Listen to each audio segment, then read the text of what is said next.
नमस्कार। News fest के बातूनी में आपका बहुत बहुत स्वागत है। आज हम साथियों चर्चा करेंगे क्या कारण है कि मुख्यमंत्री डॉक्टर मोहन यादव के तमाम प्रयासों के बाद भी नौकरशाही बेलगाम होती चली जा रही है। लॉ एंड ऑर्डर की स्थिति जितना संभालने की कोशिश की जा रही है उतना बिगड़ती चली जा रही है। ऐसा क्यों हो रहा है? और दोस्तों, एक उदाहरण नहीं है, मुख्यमंत्री जी स्वयं लगातार गंभीरता से प्रयास कर रहे हैं, मीटिंगें कर रहे हैं, अधिकारियों के साथ समन्वय बनाकर काम करने की बात कर रहे हैं, परंतु कहाँ समस्या आ रही है? क्योंकि पिछले दिनों आपने ध्यान दिया होगा कि गुना में एक पारदी की हत्या के मामले में एक एएसआई और एक टीआई के खिलाफ सुप्रीम कोर्ट को दखल देना पड़ा कि आज तक आपने उसे गिरफ्तार क्यों नहीं किया है। उस सुप्रीम कोर्ट के निर्देश के बाद वही साहब नौकरी कर रहे थे आराम से, और सुप्रीम कोर्ट को ये जाता था कि ये फरारी में है, ये मिल नहीं रहे हैं, और वो नौकरी कर रहे थे सरकार की। अगर ऐसी स्थिति बनती है, कई जगह ऐसा कहा जाता है, जैसा कि कुछ दिन पहले आपने दोस्तों सुना होगा, एक मध्य प्रदेश के एक ज़िले में कुछ खबरें छापने पर एक ज़िले के पुलिस अधीक्षक पर यह आरोप लगाए थे पत्रकारों ने कि उनको बंद करके मारा गया था। कुछ नहीं हो पाया उस पूरे मामले में, उस पर वो दिल्ली तक से बात हुई। उसके बाद एक और मामला आता है जिसमें कहा यह जाता है कि रक्षक ही जब भक्षक बन जाए, जिसको कानून की रक्षा करने और जनता की सुरक्षा की जिम्मेदारी दी है, वही यदि उस सुरक्षा पर आंच लगाने लगे, वही लूट करने लगे, वही हत्या करने लगे, तो किसके पास जाएगी आम जनता? ये दो उदाहरण मैं इसलिए बोल रहा हूँ आपको कि सिवनी में हवाला कांड में जिस तरीके से 2,95,00,000 रुपए में आपस में बंटवारा होता है और उसके बाद 10 लोगों को निलंबित कर दिया जाता है, क्या हमें जरा भी शर्म नहीं आती है कि जनता आपको रक्षा के लिए रखा हुआ है, लेकिन आप ऐसा कर रहे हैं? एक 21 साल का एक युवा बच्चा जो नौकरी बेंगलोर में करना चाहता था और वो अपने कागज़ लेने भोपाल आया था, उसका अपराध सिर्फ इतना था कि उसने आपको देख के वो भगा, तो उसको इतनी बेरहमी से मार दिया जाएगा कि उसकी जान ही चली जाएगी। अपराधियों के सामने तो आप जी हजूरी करते घूमते हैं, जिनके खिलाफ डंडा उठाना चाहिए उनके खिलाफ नहीं उठा पाते हम इसी मुद्दे पर चर्चा करेंगे न्यूज़ फेस्ट के इस बातूनी कार्यक्रम में। हमारे साथ इस कार्यक्रम में वरिष्ठ पत्रकार, समीक्षक, समालोचक श्री कृष्ण मोहन झा जी हैं। झा साहब, क्या लगता है आपको? आपका बहुत बहुत स्वागत है इस कार्यक्रम में। क्या लगता है आपको कि क्यों ऐसा हो रहा है, जबकि मुख्यमंत्री संवेदनशील हैं, सरकार में बैठे जो नौकरशाह हैं वो संवेदनशील हैं, लेकिन कहाँ गलतियाँ करता नीचे वाला है और फंसता ऊपर वाला है? क्योंकि अगर एक सिपाही की गलती हुई है, चाहे सिवनी में हुई हो, चाहे भोपाल में हुई हो, चाहे दूसरी जगह, उसमें कहीं ना कहीं मुख्यमंत्री की बात करने लगते हैं लोग। देखिए शिशिर भाई, जब बात आती है तो पूरे प्रदेश की बात आती है, और प्रदेश की बात आएगी तो सीधे डीजीपी और मुख्यमंत्री पे बात उठती है। लेकिन आप इस बात को देखिए, कितने बड़े ढंग से लगभग 3 करोड़ रुपए की रकम पकड़ी गई और उसमें बंदरबाट करने लगे। यानी आप सोचिए वो कहाँ कर रहे हैं? थाने में बैठ करके कर रहे हैं। सिवनी मुख्यालय के थाने में बैठ करके बंदरबाट हो रही है, और जो एसपी का इंटेलिजेंस है वो फेलुअर रहा। उसका मतलब आईजी का इंटेलिजेंस फेलुअर रहा, डीआईजी का इंटेलिजेंस फेलुअर रहा। ये कर क्या रहे थे वहाँ पे? आप सोचिए कि किसी न किसी बड़े व्यक्ति के सपोर्ट के बिना तो ये संभव नहीं था।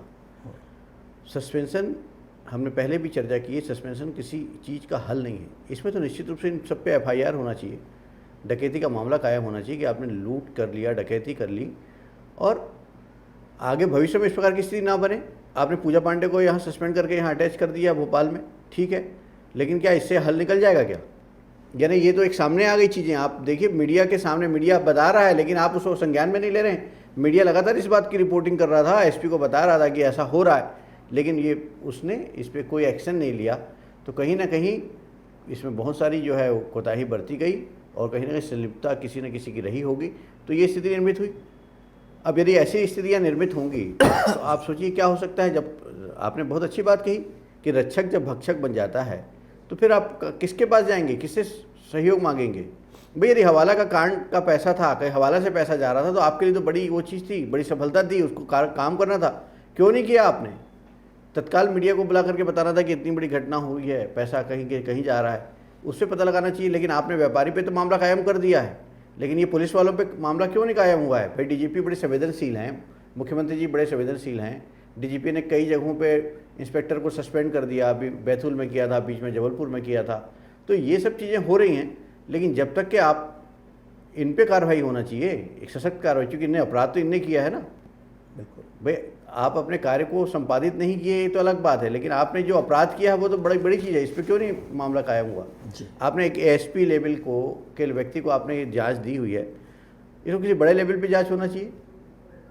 एडिशनल एसपी जबलपुर हैं गुप्ता जी, उन्होंने जांच भी कर ली और जांच करके उसकी रिपोर्ट भी प्रस्तुत कर दी, और अभी तक इन लोगों के खिलाफ लूट का कोई एफआईआर दर्ज नहीं हुई। तो क्या आपको लगता है कि एक जिले के एसपी के संलिप्तता की बात होती है और एडिशनल एसपी आकर जांच करके चला जाता है, तो क्या इससे आपको लगता है कि इस पूरे प्रकरण में कुछ कड़ी कार्रवाई हो पाएगी? बड़ी मज़ेदार बात है शिशिर भाई, आप देखिए कि एक एएसपी लेवल का अधिकारी इस मामले की जांच कर रहा है, जबकि मामले में सब समझ रहे हैं कि किसी न किसी बड़े व्यक्ति की संलिप्तता इसमें थी, उसके बिना कुछ होना नहीं था। मेरे को लगता है कि एडीजीपी लेवल के किसी अधिकारी को ये जांच सौंपी जानी थी, तब जाके मामला सही हो पाता। दूध का दूध और पानी का पानी सामने दिखता है। इस प्रकार की स्थितियाँ बनेंगी। आप जब किसी जांच को केवल औपचारिकता बना करके रख देंगे तो क्या होगा। अब आप एक एसपी जो हैं गुप्ता जी हैं, अब वो जांच करेंगे तो क्या निकाल पाएंगे, क्या अपने बड़े अधिकारियों के खिलाफ कुछ रिपोर्ट दे पाएंगे वो? बिल्कुल नहीं जी। नहीं तो ये सर मतलब ये एक ही मामला नहीं है, इसके पहले भी बहुत सारे मामले आए। चूँकि आपने पूरी हर जगह बात की, अभी देखा आपने, हम देश से बाहर भी जाएं तो पूरे देश का माहौल ऐसा बन रहा है। अभी हरियाणा के एक आईजी ने उनके सिपाही से किसी ने आरोप लगा दिया कि पैसा लेते हैं आईजी साहब, और इतने सज्जन आईजी थे, उन्होंने अपने आप को गोली मार ली। और वो उनकी पत्नी भी वरिष्ठ अधिकारी है हरियाणा सरकार में, वो अड़ी हुई है कि पहले डीजीपी और आईजी को हटाओ, एसपी को हटाओ, तब अंतिम संस्कार करेंगे। तो क्या पूरे देश में नैतिकता, जो संकल्प लेके पुलिस की सेवा की बात की जाती है, लेकिन ना तो माननीय सेवा कर रहे हैं और ना पुलिस प्रशासन कर रहा है, तो आखिर जनता जाए तो जाए कहाँ? देखिए, वो अतिरिक्त पुलिस महानिदेशक थे जी, बहुत बड़े पद पे बैठे हुए थे, उनके साथ ऐसी घटना हुई।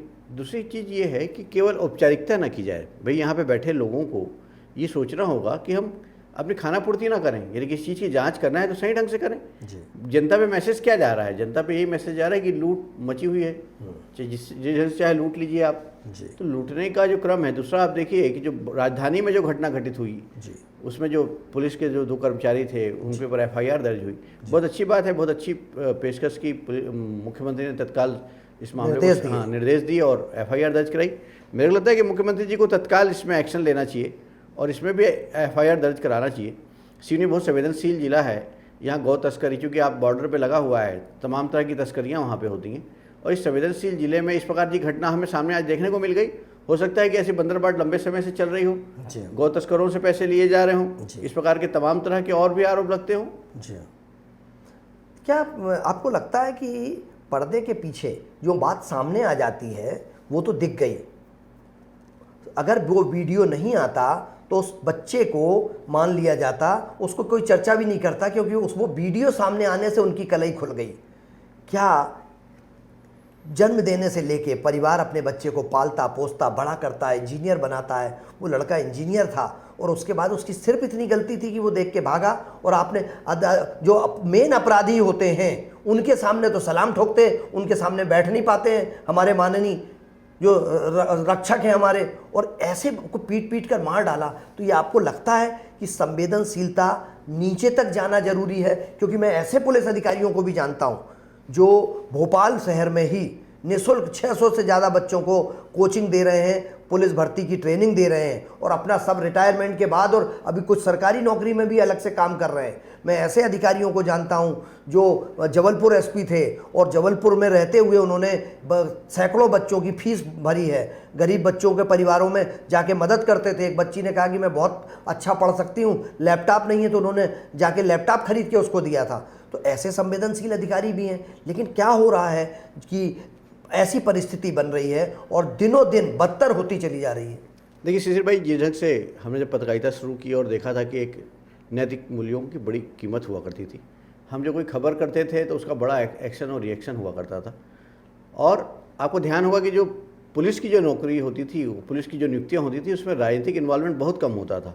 यानी बहुत हायर लेवल पे किसी चीज़ को लेकर के नहीं होता हो तो बात अलग थी, ना तो वहाँ पे एसपी की बहुत राजनीतिक इन्वॉल्वमेंट के साथ नौकरी लगती थी, नियुक्तियाँ होती थी ना नीचे। आज तो जो कांस्टेबल तक है वो तो राजनीतिक दबाव से आजकल नियुक्ति करवा रहा है। जब आप सोचिए कि जब वो राजनीतिक नियुक्तियां होंगी तो निश्चित रूप से इन्फ्लुएंस रहेगा, पॉलिटिकल दबाव रहेगा, तो ऐसे में कार्य करना बहुत कठिन होगा। मुझे लगता है कि पूरे देश में, केवल मध्य प्रदेश की बात नहीं कर रहा हूँ मैं, पूरे देश में बात कर रहा हूँ कि हमें नैतिक मूल्यों को फिर से कायम करना पड़ेगा और कम से कम पुलिस जैसा महकमा इन राजनीतिक इन्वॉल्वमेंट से दूर रहे, तब जाकर के कोई बड़ी सफलता हो पाएगी। आप देखिए, आपने कहा ना कि मान्यों के सामने झुक जाते हैं, ये बड़े बड़े अपराधियों के सामने जाकर के झुक जाते हैं, तो क्यों झुकते हैं? तो कहीं ना कहीं उनके पीछे बड़े नेताओं का हाथ होने की बात सामने आ ही रही। लगातार आप देख रहे हैं कि अब अभी हमने देखा मछली कांड हुआ, उसमें कितने लोगों के चेहरे बेनकाब हो गए, लेकिन हुआ क्या? ढाक के 3 पात वाली स्थिति बनी हुई है। नैतिक मूल्यों की बात होती थी पहले, जब किसी का नाम आ जाए तो वो इस्तीफा दे देता था। आज तो पूरा आरोप मर भी दीजिए, सब कुछ कर दीजिए, तो इस्तीफा तो दूर है, कुछ नहीं कहना, उसमें भी बेशर्मी से बात करने की बात हो गई है। तो जब तक कि ये बेशर्मी हमारे राजनेता, हमारे पत्रकार, हमारे जो संघीय ढांचाएँ हैं, जब तक ये लादे रहेंगे तो स्थिति बहुत ख़राब होगी। आज आप बताइए कि आज आप किसी बात को खुल करके कह नहीं सकते हैं। आज ज़्यादा आप, क्योंकि आज हम स्वतंत्र रूप से बात कर रहे हैं तो ये बात कर भी पा रहे हैं, यदि हम किसी चैनल में ये बात करेंगे तो बिल्कुल नहीं कर पाएंगे। तो ये जो स्थितियाँ बनी हुई हैं, जो आज एजेंसीज को दबाने का पूरा प्रयास किया जा रहा है, कहीं ना कहीं ये बड़ा नुकसानदेह है और इसके परिणाम आपको दिखने लगे और आगे चल करके और ही ज़्यादा घातक होंगे ये। क्योंकि पिछले दिनों हमने सुना था कुछ छोटे छोटे मामले भी होते हैं तो भारत सरकार की एजेंसियां तुरंत सक्रिय हो जाती हैं। क्या ये 3 करोड़ की जो लूट की बात चर्चा चल रही है, इस पर ये पैसा कहाँ था, किसका था, कोई छोटी रकम तो नहीं है? इस पर क्यों नहीं केंद्र की एजेंसियां सक्रिय हुई हैं? एक और छोटा सा उदाहरण जैसा मैं आपसे समझना चाहता हूँ। एक बहुत बड़े पद पर बैठे एक अधिकारी, जिनके यहाँ लोकायुक्त का छापा पड़ता है, नोट गिनने की मशीनें बुलाई जाती हैं, वो लगातार एक्सटेंशन पे थे, अभी भी पदस्थ हैं, वो अभी भी संविदा पर हैं, लेकिन पिछले 1 हफ्ते हो गए हैं उनके घर में करोड़ों रुपए मिले हैं, बेनामी संपत्तियां मिली हैं अरबों रुपए की, लेकिन उनके खिलाफ अभी तक कोई कार्रवाई नहीं हुई है। और वो जो कार्रवाई होना चाहिए, वो अभी भी पद पर बैठे हैं, संविदा में काम कर रहे हैं, और जब वो रेगुलर पद पर थे तो जो उनके एम्प्लॉय थे उन्होंने उनको अपने घर में एम्प्लॉय रखा है। आज मैं एक खबर देख रहा था, उनके फार्म हाउस में 2 किलोमीटर तक कंक्रीट की रोड बनी हुई है। तो इतना कहाँ से आता है? और इस पर कोई न ईडी इन्वॉल्व होता है, न सीबीआई इन्वॉल्व होती है, न कोई, और कार्रवाई क्यों नहीं हो पा रही है ऐसे लोगों के खिलाफ? बहुत अच्छा प्रश्न शिशिर भाई आपने किया है कि जब ये पद में बैठे थे तो क्या हमारी एजेंसीज कहाँ थी? आज भी मध्य प्रदेश के, चाहे वो पीडब्ल्यूडी की बात हो, चाहे वो इरिगेशन की बात हो, पीएचई की बात हो, आरईएस की बात हो, इन सब की एजेंसी के ऊपर आरोप लगे हुए हैं। लोकायुक्त में मामला चल रहा है, लेकिन इसके बाद भी बड़े धड़ल्ले से बैठे हुए हैं। क्या इन पे क्यों कार्रवाई नहीं हो रही है? जांच क्यों नहीं हो रही है? इनके पास पैसे तो नहीं है? जैसे ढंग से अभी हमने देखा, आपने जो चर्चा की, मेहरा जी की बात आई, ईएनसी थे वो, तो उनके यहाँ इतना पैसा निकला, तो ये क्यों नहीं हो रहा है? आज जो लोग जिनके ऊपर आरोप लगे हैं, इन पे कार्रवाई क्यों नहीं कर रही सरकार? भाई इन पर पता भी तो लगाओ। वर्तमान में भी तो ऐसा नहीं है, क्योंकि कल से आज में बदलाव ज़्यादा है, कल से लेन देन की प्रक्रिया आज बदल गई है, तो ऐसा तो नहीं कि आज इनके पास कुछ बहुत ज़्यादा स्थिति हो। तो ये जब तक कि आप क्योंकि जब पद में जो बैठा हुआ व्यक्ति है तो उसकी इनकम के सोर्सेज तो बहुत ज़्यादा होंगे, तो इस समय यदि आप कार्रवाई करेंगे तो बहुत असर होगा। सरकार के पैसे को भी बचा सकते हैं आप, क्योंकि जो उसको जो पेंशन मिलनी है या अन्य चीज़ें मिलती, कम से कम वहाँ वसूल तो पाएंगे उससे। नीयत अगर साफ हो तो भ्रष्टाचार रोका जा सकता है। हम मध्य प्रदेश में 0 टॉलरेंस की बात करते हैं, लेकिन आज भी हजारों अधिकारी, कर्मचारी, माननीय ईओडब्ल्यू, लोकायुक्त में अपराधी, मतलब उनके खिलाफ प्रकरण दर्ज है, उनकी जांचें चल रही हैं और वो पदों पर बैठे हुए हैं। और एक बच्चा यदि 12th करके, ग्रेजुएशन करके परीक्षा देने जाता है और कोई एग्जाम देता है तो उससे कहा जाता है कि सरकारी नौकरी के लिए कोई आपराधिक प्रकरण दर्ज तो नहीं है आपके खिलाफ, नौकरी नहीं मिलेगी आपको। लेकिन जो पदों पर बैठ के जिंदगी भर भ्रष्टाचार करते हैं और उनके खिलाफ ईओडब्ल्यू, आर्थिक अन्वेषण ब्यूरो के साथ साथ लोकायुक्त में हर जगह मामले दर्ज होते हैं और उनका कुछ नहीं हो पाता, वो आराम से रिटायर हो जाते हैं। दोहरा चरित्र क्यों, दोहरा भूमिका क्यों है? सरकार के नियम हैं, स्पष्ट हैं, और मुख्यमंत्री जी चाहते हैं कि ईमानदार सरकार हो, भ्रष्टाचार मुक्त सरकार हो, लेकिन ऐसे मामले जब आते हैं तो कहीं ना कहीं लगता है कि कुछ ना कुछ कमी जरूर है।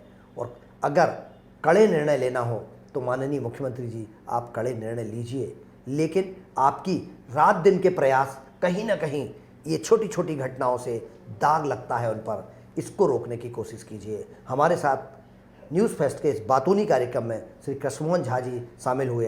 कृष्णमोहन जी, आपका बहुत बहुत धन्यवाद। खबरों का सिलसिला दोस्तों बना रहेगा। आपसे एक आग्रह और है कि यदि आप इसको सब्सक्राइब करें, आपको कार्यक्रम पसंद आए तो कमेंट्स बॉक्स में जाके हमें सुझाव जरूर दें। बने रहिए न्यूज़ फेस्ट पर। मुझे और झा साहब को दीजिए अनुमति। नमस्कार।